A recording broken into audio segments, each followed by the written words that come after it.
कि जैसन सोचले रहनी अरे वैसन धनिया मोर बाड़ी सावर न गोर बाड़ी हो। जैसन सोचले रहनी वैसन धनिया मोर बाड़ी सावर न गोर बाड़ी हो। थोड़े छर हर पातर मोट थोड़े थोड़ बाड़ी सावर न गोर बाड़ी हो। जैसन सोचले रहनी वैसन धनिया मोर बाड़ी सावर न गोर बाड़ी हो।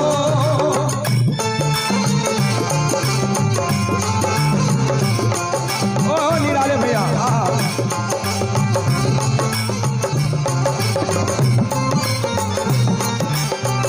जन्म जन्म तक छोड़ेंगे ना तेरा साथ ओ साथी मरते दम तक छोड़ेंगे ना हम तेरा साथ ओ साथी मरते दम। जैसन सोचले रहन वैसन धनिया मोर बाड़ी सावर न गोर बाड़ी हो। थोड़े छरे हर पातर थोड़े थोड़ बाड़ी सावर न गोर बाड़ी हो। बड़ा निक लागेला बलम जी के बोलिया कि जब से ले आइल बाड़े आपन घर डलिया।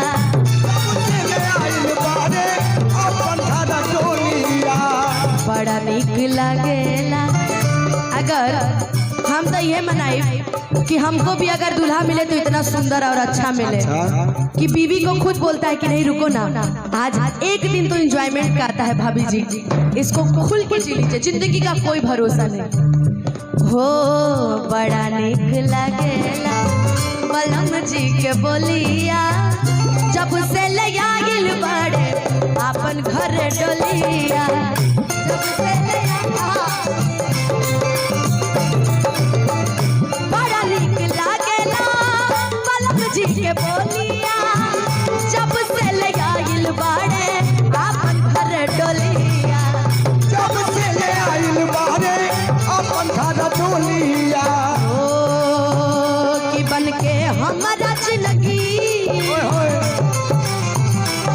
जो मेरी रूह को चैन दे प्यार दे वो खुशी बन गए हो तुम। जिंदगी बन गए हो तुम। जिंदगी बन गए हो तुम। बाटे जुल्म जवानी चंदा के चकोर बाड़ी सावर न गोर बाड़ी हो। मोर बाड़ी सावर न गोर बाड़ी हो।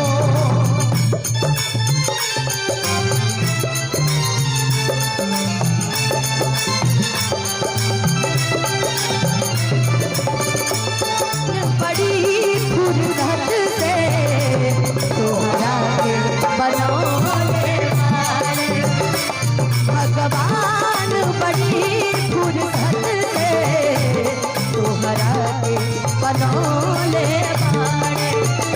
जैसन सोचले रहनी वैसन सावर न गोर बाड़ी हो। कि थोड़े छर पातर गोर बाड़ी सावर न गोर बाड़ी हो।